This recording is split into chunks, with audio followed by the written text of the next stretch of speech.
Fidèles téléspectateurs de Savane TV, bonjour et bienvenue à ce Flash Info. Il n'y a toujours pas cours dans les établissements primaires et secondaires au Burkina Faso. La suspension des cours dans les établissements scolaires est prolongée jusqu'au samedi 29 janvier 2022.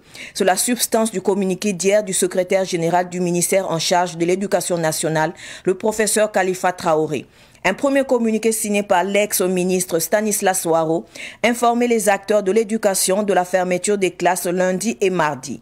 Dans le nouveau communiqué, tous les acteurs sont invités au respect de la fermeture des classes en ne tenant aucune activité pédagogique. À noter que les cours sont également suspendus pendant la même période dans les universités et instituts supérieurs publics et privés. Et puis les frontières aériennes sont rouvertes.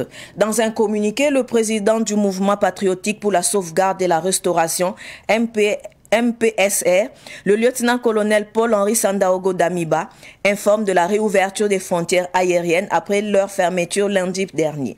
Le même communiqué souligne la réouverture partielle des frontières terrestres, en ce sens que le passage est libre pour les véhicules et camions humanitaires se transportant les produits et denrées de première nécessité et les produits et équipements destinés aux forces de défense et de sécurité.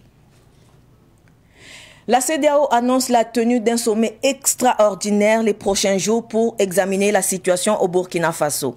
Dans un nouveau communiqué, l'institution sous-régionale a condamné fermement le coup de force de militaires qui marque, selon elle, un recul démocratique majeur pour le Burkina Faso.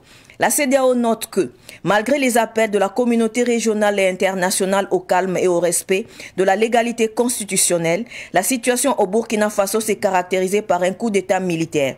Un coup d'État suite à la démission du président Roch-Marc Christian Kaboré, obtenu sous la menace, l'intimidation et la pression des militaires après 2 jours de mutinerie, note la CEDEAO.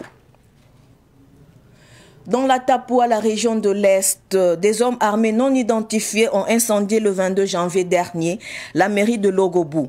C'est la deuxième attaque que la dite mairie a subie en 2 ans. La première est survenue le 9 janvier 2020. La mairie de Logobou venait d'être rénovée à hauteur de 27 millions de francs CFA. Une station d'essence à Nagrin a pris feu. Une station d'essence à Nagrin dans l'arrondissement 7 de Ouagadougou a pris feu hier 25 janvier, nous apprend la Brigade nationale des sapeurs-pompiers. Il s'agit d'une pompe d'essence appartenant à la société Eco Oil. Fort heureusement, aucune perte en vies humaines n'est à déplorer, mais des dégâts matériels importants ont été enregistrés. Ce Flash Info est terminé. Merci de l'avoir suivi. L'info continue sur Savane TV. Au revoir.